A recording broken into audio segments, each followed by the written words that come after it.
શા માટે બાપુ? જનેતા જેવી ભાભી માથે કુડી નજર કર્યાનું કલંક કાઢવું આવે છે. કવિરાજ, તમે માનો છો ઓઢા જેવા જતી આવા કામો કર્યા હોય? ક્યારેક સાચી વાતની બહાર કાઢવા આખો અવતારે ઓછો પડે બાપુ. અહીં તો આવરદા પૂરી થવા આવી, ત્યાં અવતાર ક્યાંથી કાઢું? વલોપાત મૂકી દો બાપુ. એમ તો ક્યારેક ખોટા ને ખોટું સાબિત કરવા બે ઘડીનો એ મામલો બસ થઈ પડે છે. સમયને સમયનું કામ કરવા દો, બધું નિફાળે પડી જાય. અલ્યા ચીઝ પાણી નાખી. બોલ, ક્યાં સંતાડ્યો છે હાર? મેં નથી લીધો. એમ હજી કબૂલવું નથી? મેં નથી લીધો એ કેમ કબૂલ કરું? ધગધગતા સળિયાથી આગ ફૂટશે ત્યારે જ તું બધું કબૂલ કરીશ.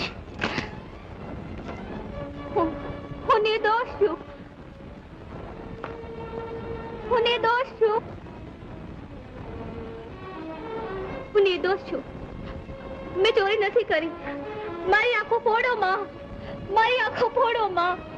ઉભી જાઓ રાણી. એક નિર્દોષની આંખો ફોડશો તો તમારી સલામતી નહીં રહે. એણે મારો નવસરો હાર ચોર્યો છે. એણે ચોર્યો નથી, મેં લીધો છે. તમે? હા, ઓઢારાજની પરણેતરને પસંદ પડે તો એને રાખી લેવા એને પિયર મોકલ્યો છે. પણ મને પૂછ્યા વગર? રાજનો ધણી હું છું. પણ હારની ધણી હું છું. પણ તમારો ધણી હું છું એ તો યાદ છે ને? એટલે છોડી નાખો એને.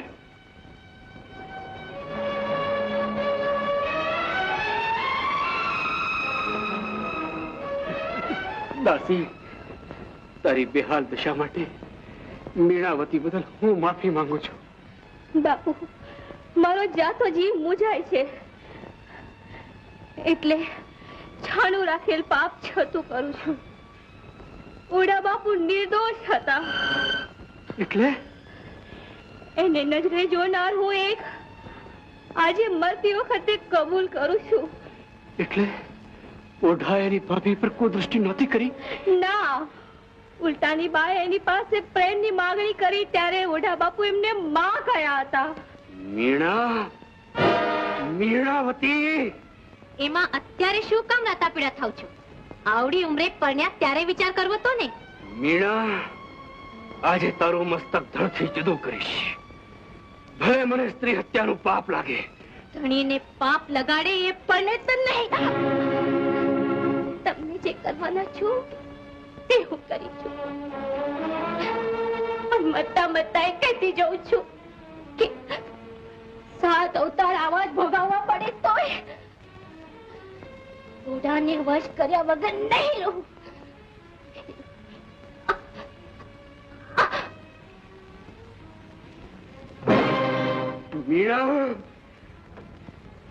મીણા, તે કરેલ પાપ ધોવા ગંગાનું પાણી ઓછું પડશે. અરે કોઈ ઓઢાની પરણેતરને જઈને ખબર આપો કે બાઈ તારો ધણી નિર્દોષ હતો. એને સજા કરનારો હું સ્ત્રી ચરિત્રમાં અંજાઈ છતી આંખે આંધળો થઈ ગયો હતો. અરે કોઈ એને જઈને કહો કે તમારા બેરું જીવતર બગાડનારો ગુનેગાર હું છું. મને સજા કરો. અરે કોઈ મને સજા કરો. મને સજા કરો. દીકરી, બેટા, તને શોધવા બેટા?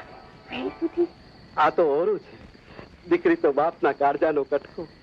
તને શોધવા આકાશ પાતાળ એક કરી નાખું. પિતા કર્યા વગર ચાલી નીકળી? એક દિવસ તો ચાલી નીકળવાનું જ હતું ને બાપુ. ફરક તો વાસ્તે ગાસ્તે ને બદલે ગુપચુપ ગઈ એનું જ છે ને. પણ એ ફરકે અમારા અંતર વલોવી નાખ્યા એની તને કઈ ગણતરી છે? સમજુ છું તમારી વેદના, પણ નસીબની મારી નારી ન છૂટકે જ ન કરવાનું કરે બાપુ. હવે ઘેર ચાલ, હું તને લેવા આવ્યો છું. બાપુ, મારો સંસાર મૂકીને હું નહીં આવું. એટલે તને ઓઢાજા મળી ગયા? મળ્યા તો છે, પણ એના સંસારમાં ખોવાયેલા. એટલે એમને નવું ઘર કર્યું છે. હોય, રાજા તો 7 રાણીઓ કરે. પણ 7 માંથી એક ના થઈ ન રહે તો બાકીના 6 ના જીવન સળગી જાય છે બાપુ. વિધાતાએ એવો વિજોગનો સંજોગ ઉભો કર્યો છે કે મારે તો પાસે તોય દૂર ને સાથે તોય છેટા જીવવું પડે છે. એટલે તને પરિણીત તરીકે સ્વીકારતા નથી? સ્વીકાર અસ્વીકારનો સવાલ તો મેં ઉભો જ થવા નથી દીધો. સ્થિતિ જાણ્યા પછી મેં પત્નીને બદલે દાસીનું સ્થાન સ્વીકારી લીધું છે. દાસી? મારી દીકરી દાસી ક્યાં છે ઓઢાધામ? બાપુ બોલશો નહીં બાપુ. એક સુખ તો નથી મળ્યું, બીજું દાસીપણાનું છે એ સળગી જશે. અરે એ વાતમાં શું માલ છે? તારો વાળ વાંકો થાય એનો હું સંસાર સળગાવી મેં. દીકરી, તારા બાપને તું ઓળખતી નથી. અકળા ન થાવ બાપુ. બળજબરીથી બે બગડશે. એ મારા થઈ શકશે નહીં ને જેના છે એના રહી શકશે નહીં. એના કરતા મને એના સુખે સુખી રહેવા દો ને. આવી ઘોર યાતનાને તું સુખી માને છે બેટા? પતિના આનંદમાં યાતના નથી, જીવનની સાર્થકતા છે. તારા જીવનની સાર્થકતા તો હું ઓઢાધામને મળીશ ત્યારે સમજાશે બેટા. મળો તો એ મૂંગા રહેજો, મને જાહેર કરશો તો મરતી ભાળો. દીકરી, તારે મને મૂંગો મારવો છે? દીકરીના બાપ છો, કાળજે પથ્થરને બળું બંધ રાખો તો સુખે દુઃખે દીકરી સંસાર નિભાવી શકશે. દાસી? હા? કોણ છે? કોણ છે દાસી? કોઈ અજાણ્યો વટે માર્ગો તરસ્યો હતો, તેને પાણી પાયું. કોણ છો ભાઈ? ક્યાં રહેવા? રહેવા તો બહુ આગા. આમ કેમણી કોર? દીકરીની ગોતળમાં. કેવડી હતી? આણું વળાવવા જેવડી. ઘર મૂકીને નાસી ગઈ છે? ના, પતિને ગોતવા ગઈ છે. અરે, માણસો કેવા થાય છે, પોતાનાને રજળતા કરી રખડતા ફરે છે. આ અમારી દાસીને એનો ધણી મૂકીને જતો રહ્યો છે. કરમ પીડા બીજું શું? લ્યો, રામ રામ. એ રામ. અરે ફેમિલી, આવડી કોના નામના છાજિયા લેવા માંડી. કહું છું, આ તારી માના મરી ગયા પછી આખા ગામમાં કેટલાય ની માયું મરી ગઈ છે, પણ કોઈ આમ છાજિયા નથી લેતું. પણ આજે મારી માને મરણ દીધી છે માં. અરે કહું છું, થાની રે, કહું છું, આ આમ છાતીઓ કૂટે તો તારી મરણ દીધી આજે જ થઈ જાય. સાલા છોકરા રગડી પડશે. થાની રે, કહું છું, થાની રે. ચાને ક્યાંથી રહું? મને તો જાન ન જાય પહેરું. યા મારે મારી માથે હરતી પરથી દેખાય છે. એ ફેમિલી, એ વાત તારી સાચી હો.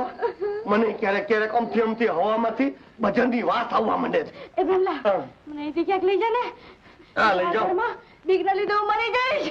પણ ક્યાં લઈ જાઉં? કેમ કરી? હાલ પાંજો વતન કચ્છમાં, એ ગઢમાં બાપુની ચાકરી કરશું અને આપણા છોકરા ઉજેરશું. હા, એ વાત સાચી હો. એ હા, આ વખતની સુવાવડે ત્યાં જ કરીશું. હા, પણ તું પાછી જોજો, આ વખતે વળી પાછો બેલણાનો મોકાવો ન બોલાવતી. મારું બેટું એક છે નું રીએ, ત્યાં બીજું ફેંકડો તારે.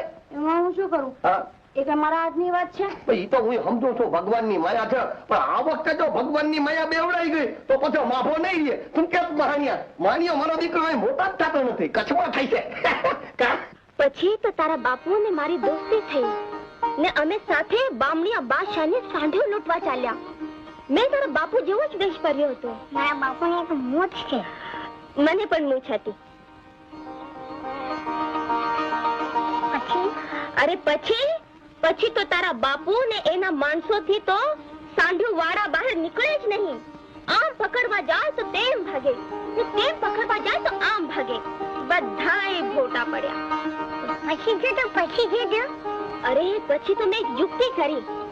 એક સાંઢને ભાલો મારીને લોહી કાઢી તેમાં લુગડો બોળી ભાલે પરોવીને ભાગે નીકળી કે તરત જ મારી પાછળ લોહીની ગંધે બધી સાંઢણીઓ ચાલી નીકળી.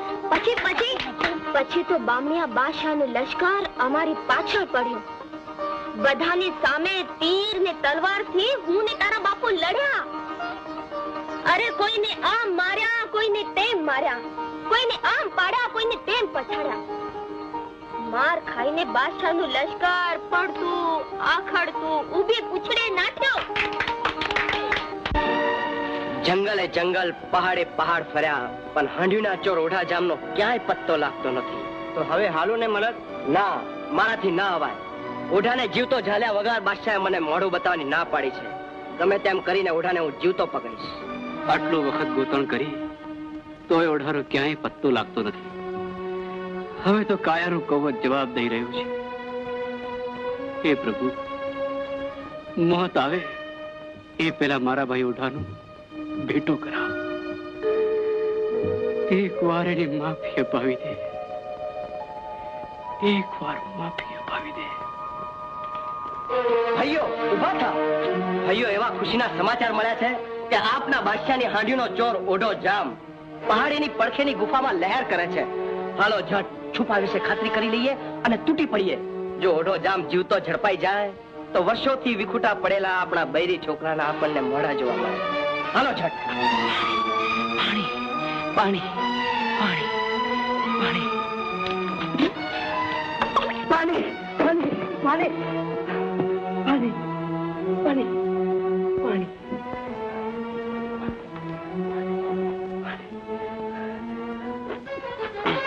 કોણ છો ભાઈ? વટે માર્ગો જંગલમાં ભૂલો પડ્યો છે.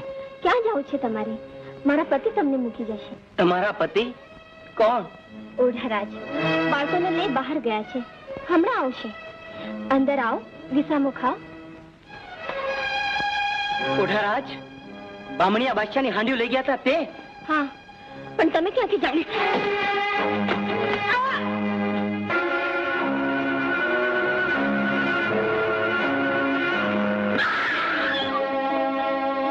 ઓઢાને ગોતવા કોણ જાણે કેટલો વખત લાગશે. ભેરુઓ ભેગા રહેજો, હિંમત હારશો માં.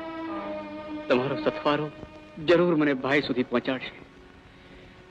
એક વાર એની માફી માંગી લો એટલે મારા હૃદયનો ભાર ઓછો થાય.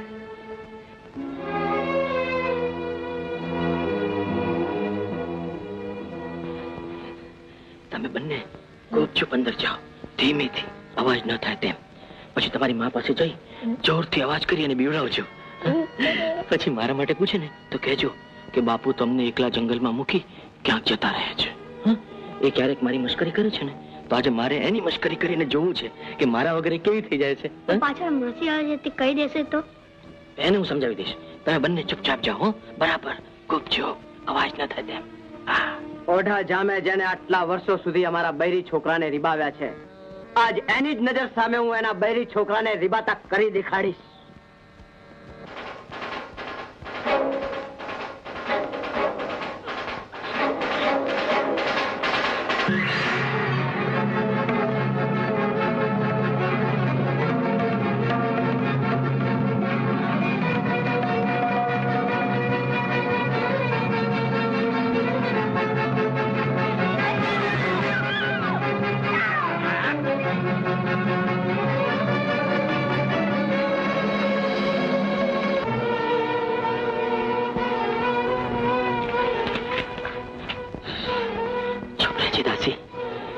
અંદર મા દીકરા વચ્ચે રમત મંડાણી છે. હોટલને કહીશ ને કે હું અહીંયા છું. હા, જા.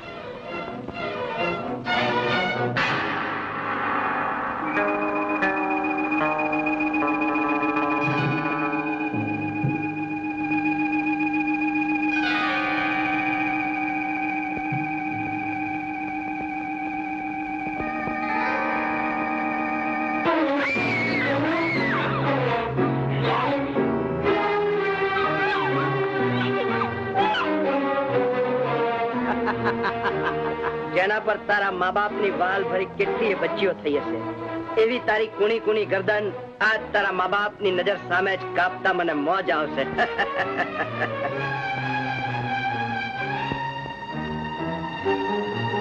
પહેલા આને મારીશ, પછી આને.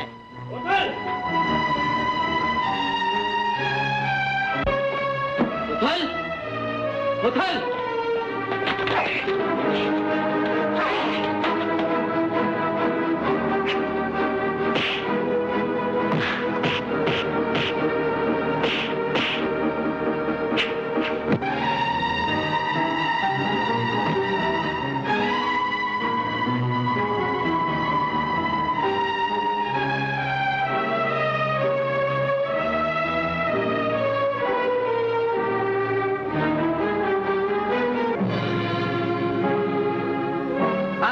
તારું માથું વાળીને લઈ જઈશ, અમારા વર્ષોના રજળપાટનો અંત લાવીશ. એને કઈ ન કરો, જોઈએ તો મારો જીવ લઈ લ્યો. મારા માલિકને છોડી દો. એમ? તારા માલિકને જીવતો છોડી દઉં તો તું મને શું આપે? હું મારું જીવ આપું, મારું માથું ઉતારી લે. અરે તારું માથું તો શું, તારું આખું જીસામ અને જીવ બે મારી મુઠ્ઠીમાં છે. એ તું મને શું આપવાની હતી? મારે તો તારી મોહબ્બત જોઈએ છે. બોલ, આપે? હાડ ચામના ખોળિયાના બદલામાં બે બાળકો અને બાપ બસતો હોય પત્નીના સૌભાગ્યનો સિંદૂર સાબુત હતો હોય, અરે મારા માલિકની જિંદગી સલામત રહેતી હોય તો આ દાસી પોતાનો દેહ તારે ચરણી ધરી દેશે. છોડી હું બધાને ચાલી નીકળ. કરે મલું ભેગી આવું છું. મારા જેવા મરદાને વીજળીનો ભવ નહીં લાગે.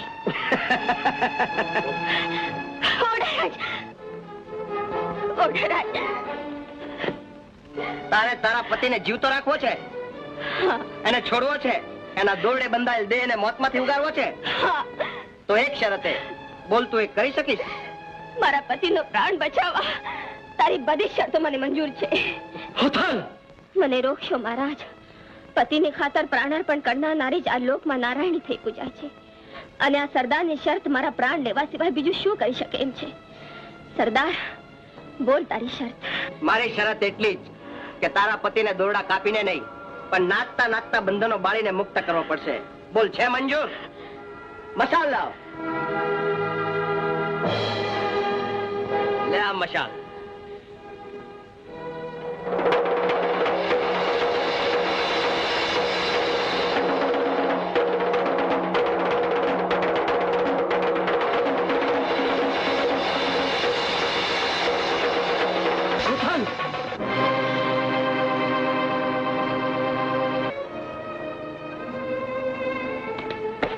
ધણીને બાળવા ધણિયાણીનો જીવ ના હાલ્યો, પરંતુ હાંડીના ચોરને જીવતો બાળવા મારો હાથ નહીં રોકાય. સૈનિકો, સૈનિક બળો!